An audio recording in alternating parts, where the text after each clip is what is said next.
Look, it was a hard-fought game, and first thing you'd say is tip your hat to Philadelphia. Man, those guys came in, brought the fight to us early, and really put us in a hole. Our guys fought back defensively in the second half. We were outstanding. Obviously, it didn't seem like there was many drives because the time of possession felt like one of the quarters was just that early drive. But we made enough plays. Wasn't a perfect game. Certainly there are a lot of things that we'll have to clean up. But most importantly, we got the win. And, against, defending champions. And that means something, when you're able to beat a team like that. So any questions? How much of a momentum shift was that Lattimer's first interception? Look, I thought there were a handful of swings in the momentum. For us, that was a big one, making the first down on the fake punt, turning that into points. We had some tough calls go against us tonight, and not it's hard to look at each or any one of the calls, but we fought through that. And so I think probably when we watch this tape, there's going to be probably 4 or 5 of those key swings. Early on, they went against us, but that's not unusual in the postseason. And we've played from behind quite a bit this season and been able to come back. And this was, obviously an important one. Coach, can you talk about your defense after they scored 2 points and then shut the Eagles? Yeah, like I said, I thought, man, we did a great job of getting off the field on third down. I thought they ran the ball fairly efficiently early, Philadelphia that is, and then, there was that one long drive where, we ate a lot of the clock up, and so it felt like we were into the fourth quarter fairly quick. But they were fantastic. Well, look, it's part of one of the things you're wanting to do, and yet the score still, the score still wasn't, it was close the whole game. We were trying to get in position there late to get a field goal, and, man, we weren't able to come up with it and put them on the field again for another drive. And fortunately, we came up with the interception. So it was a good team win. Yeah, listen, as a coach, you always look at it like, man, you want to start fast. We've started fast here before, and now at some point you got to move on from it. But fortunately, we were able to and settle in. Sean, what was your thought process on the fake punt? You're on your own 30-yard line. Yeah, well, listen, each one of those is kind of calculated. Mike felt pretty good about the look we were getting. I trust Taysom a lot. He's a powerful runner. And so generally the looks that are somewhat favorable also come with some risk. And but we felt, especially where we were in the game, and look, I know it was early in the game, and yet there was still similar to New York, if you will, where we needed to shift the momentum. And we were able to, fortunately, and take advantage of it. But it was really based on the looks we saw during the week. Something you had in the game plan? Oh, yeah. In that situation? Yes.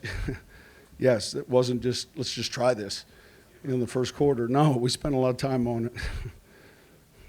Sean, on that long drive, there were a lot of swings. I think you guys had 3 penalties go against you. Well, in order to have 22 plays, Right. Just the resiliency of your team. well, it was a big third. The third down that Drew converts to Mike was huge. There were too many plays specifically. I think there were 4 penalties, if I'm not mistaken, but at least 3. And we hung in there and fought through it. So that was encouraging.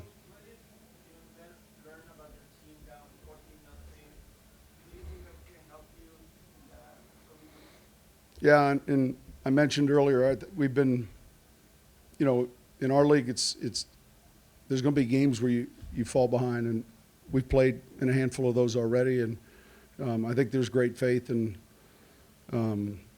both sides of the ball and the kicking game to weather any storm like that, and we were able to today. You talk about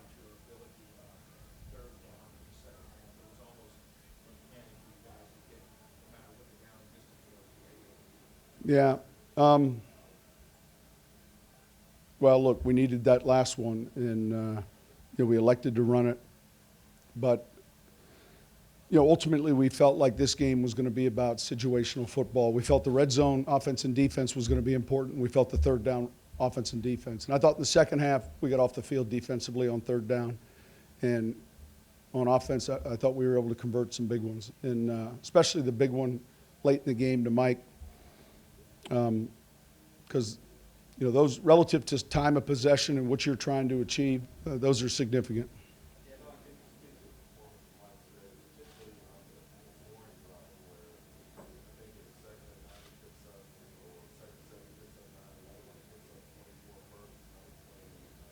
He's got real strong hands in traffic. He's tough and competitive. Man, I mean, he's one of those players that believes he can, make those type of plays. And Drew did a great job of finding them. Those were significant plays that really changed the direction of a game.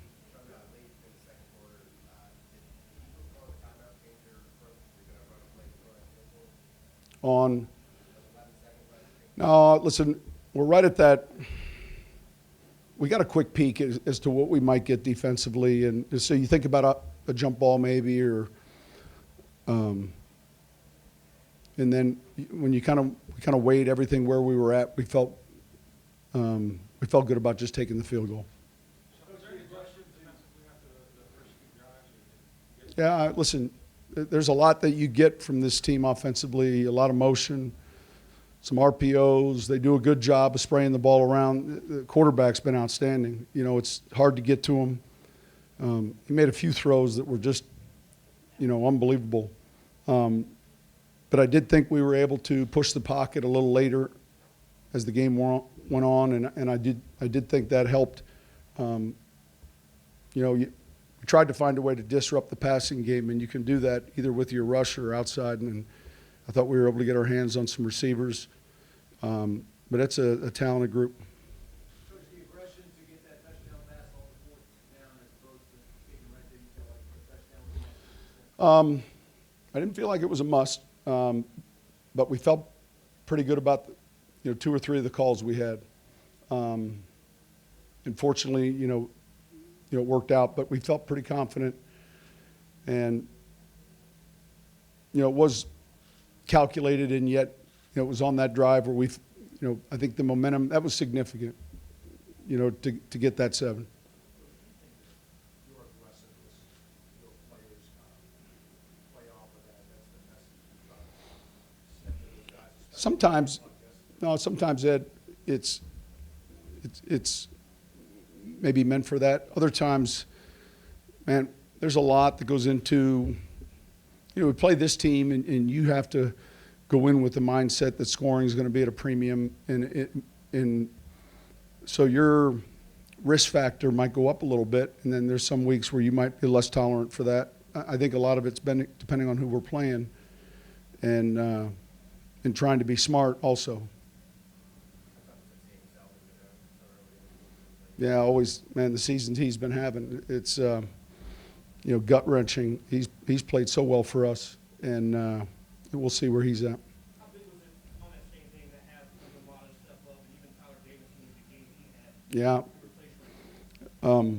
Look, it's unfortunately one of the challenges this late in the season, and I'm proud of those guys. I'm proud of that locker room. They fought through a lot, and managed to get the win. And again, these are tough games. How much more difficult is it all as the transition process in the postseason moving forward to the next week versus the regular season? Well, I would say the challenge is just within the schedule, protecting the routine. 8 teams went to 4, but the amount of people that cover those teams didn't change any. And so just do the division. And so protecting the schedule, staying on the routine, and then quickly diving into a real good Ram team that we played, seems like a long time ago, but and getting ready to play that game. What's your first thought about facing the Rams next week? I haven't even gotten to that yet. I mean, obviously, when you play the last game, you kind of know who the opponent's going to be, but there's so much focus on the game you're playing that, you know, it's getting ahead of it a little bit.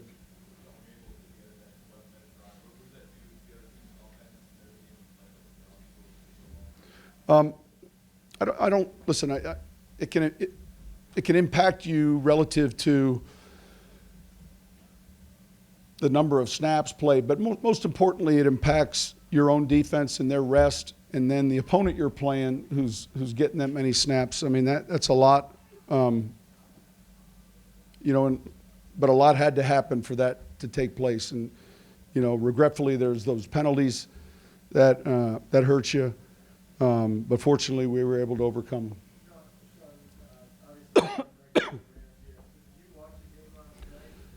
No, we have meetings the night before games.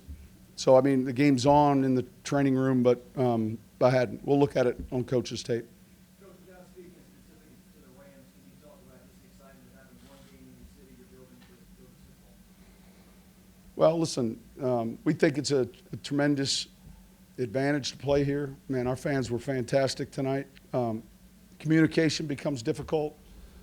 We've been on both sides of it. You know, we played some tough road venues where it's real loud, Minnesota, Seattle, you know, and we played home here. And so, you know, that's one of the reasons you fight so hard for the best seed you can, so that you have a chance to play, you know, with the noise in your favor. So we got a lot of work to do. Again, it's a real good team we beat today, and a great championship team that you can't say enough about them.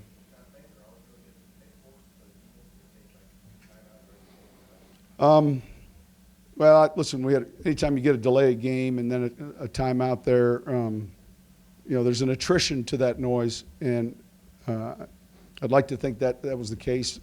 Look, I've saw 12 men in a huddle before on an important down, and so it's all of the communication that strains you, not just on one play, but throughout the course of the game. Without high-profile with the Rams in the season, do you think that helps? They're all big right now. I mean, right? You know, in other words, it's a game to advance, and it's a playoff game. You know, it's not a best of 7. It's 3 hours, and so they're all important. And I would bet more often than not, playoff games a lot of the times involve teams that are playing each other again, whether they were division teams or whether you just look at the numbers. So, but that does seem like it was quite a ways back.